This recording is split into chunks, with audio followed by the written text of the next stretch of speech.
correspondent Yolo Abdavid spoke to former United Nations General Assembly President María Fernanda Espinosa Garcés. She heads Global Women Leaders' Voices, campaigning for gender equality. I would say that the world is full of what they're called the multiple and interconnected crises.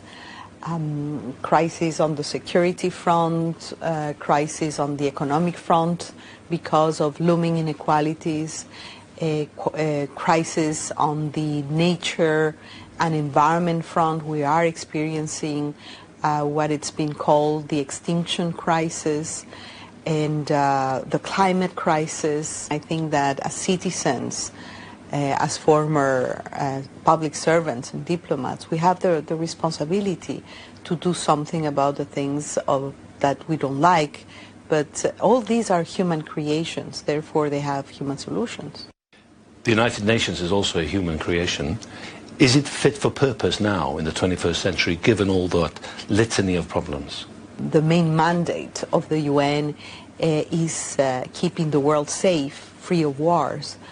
And of course a pillar on development and on human rights. These are the three pillars 8 years ago. And I think the context has changed, geopolitics has changed, the challenges ahead of us have changed. And I think that the UN is an organization that has done a lot of good, but needs to be retooled. Let's talk about trade.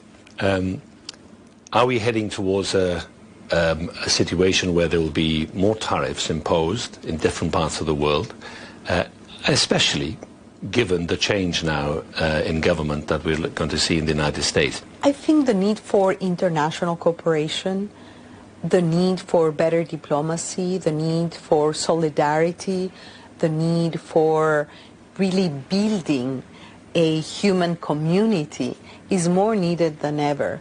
We learned that the hard way with COVID-19. We understood that we are fragile, vulnerable, interdependent.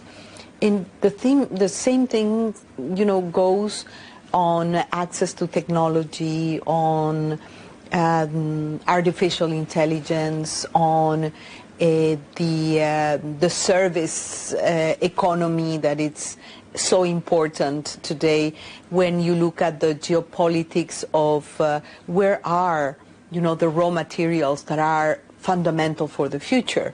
Is it important to have different voices, like an alternative voice? And is China one of those countries that gives that alternative voice to maybe the influence we've seen over the last few decades of the United States or Russia or India? What we see is a multipolar world, polycentric world, some call it that way, emerging and shaping. We saw it during the BRICS summit recently, and we are not living a unipolar, bipolar world anymore. We are living a world that has many powers playing in the same camp, in a way.